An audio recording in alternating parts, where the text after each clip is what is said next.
Hi hello అందరికీ నమస్కారం. Welcome back to our channel. రేపటి నుండి ఆసరా పెన్షన్లు రూ. 4,000 రూ. 6,000 పెంపు అనే ఈ 2 స్టేట్మెంట్స్‌కి సంబంధించి మరెంతో సమాచారం ఈ వీడియోలో మీకు అందించబోతున్నాను.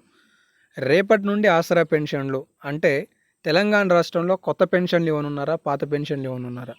అలాగే కొత్తగా దరఖాస్తు చేసుకున్న వాళ్ళ పెన్షన్లను ప్రభుత్వం ఎప్పుడు శాంక్షన్ చేయబోతుంది అనే సమాచారాలు ఇక్కడ మీకు అందనున్నాయి. వీడియోని చివరకు చూడండి. ఏమైనా డౌట్స్ ఉంటే కామెంట్ సెక్షన్లో కామెంట్ చేయటమే కాకుండా వీడియోని కూడా లైక్ చేసి సపోర్ట్ తెలియజేయండి. నేను 100% ఇందులో 99.9% జెన్యూన్ ఇన్ఫర్మేషనే మీకు అందుతుంది.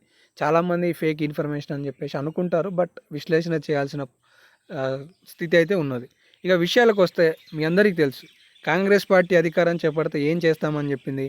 కేసీఆర్ గారు ఇచ్చిన 2016లకి చెయ్యూత అనే పథకంతో రూ. 4,000 ఇస్తామని మేనిఫెస్టోలో ప్రకటించారు. అలాగే 4,016 పొందుతున్న దివ్యాంగుల మిత్రులకేమో రూ. 6,000 ఇస్తామని చెప్పేసి ఇవ్వడం జరిగింది. ఇప్పుడు తీరా చూస్తే దాదాపుగా 15 నుండి 16 నెలలు గడుస్తున్న ప్రభుత్వం ఇంకా ఈ ఆసరా పెన్షన్లకి సంబంధించి ఎలాంటి గుడ్ న్యూస్లు తెలియజేయలేదు. బడ్జెట్లో నిధుల కేటాయింపు చేసిందా అంటే చేయలేదు. ఇక వీటి అంశాల గురించి మాట్లాడాలి అంటే మొత్తానికి ప్రభుత్వం ఆసరా పెన్షన్లకి సంబంధించిన ప్రక్రియను స్టార్ట్ చేయడానికి మనకి ఇంకా సెప్టెంబర్ వరకు కూడా అవకాశాలు లేవు అనేది తెలుస్తుంది. సెప్టెంబర్, అక్టోబర్ వరకు కూడా. దీనికి గల కారణాలు ఏంటివి? ఒకవేళ ప్రారంభిస్తే ఎప్పుడు ప్రారంభించే అవకాశాలు ఉన్నాయనేది ఒక నిమిషంలో మాట్లాడే ప్రయత్నం చేస్తాను. ఇక తెలంగాణ రాష్ట్రంలో ఇప్పుడున్న పరిస్థితులు చూసుకుంటే జీతభత్యాలు కూడా సక్రమంగా ఇవ్వలేని పరిస్థితిలో ఉన్నామని చెప్పేసి రేవంత్ రెడ్డి గారే చాలా స్పష్టంగా చెప్పడం జరిగింది.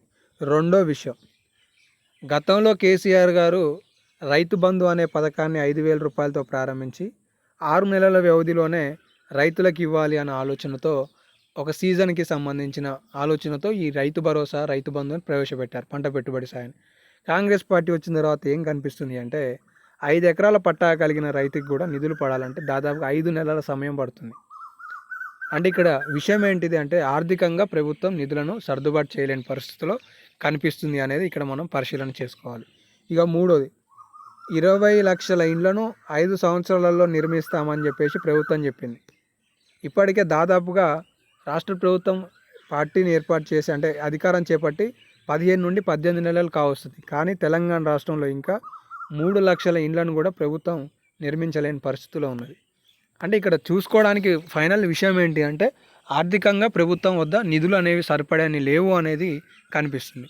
సో వీటి విషయంలో ప్రభుత్వం ఆసరా పెన్షన్లు ఇవ్వాలి అంటే దాదాపుగా 20 నుండి 25,000 కోట్ల రూపాయల బడ్జెట్ అనేది కేటాయించాలి. మరి ఇప్పట్లో అది సాధ్యమేనా అంటే భిన్నాభిప్రాయాలు వ్యక్తం అవుతున్నాయి. ఇప్పట్లో సాధ్యం కాదు అని. మరి ప్రభుత్వం ఏం చెప్తుంది అంటే సానుకూల వైఖరి అంటే సర్దుబాట్లు అంటే సానుకూలతను చూసుకొని సర్దుబాట్లను చూసుకొని ఖచ్చితంగా ఇచ్చిన మేనిఫెస్టోని ప్రకటిస్తామని గతంలో సీతక్క గారు ఒక వివరణ అయితే ఇవ్వడం జరిగింది. సో మీకు ఇంతకంటే ఎక్కువ నేను చెప్పలేను. తెలంగాణ రాష్ట్రంలో రేపటి నుండి ఆసరా పెన్షన్ అనే స్టేట్మెంట్కి వివరణ ఏంటి అంటే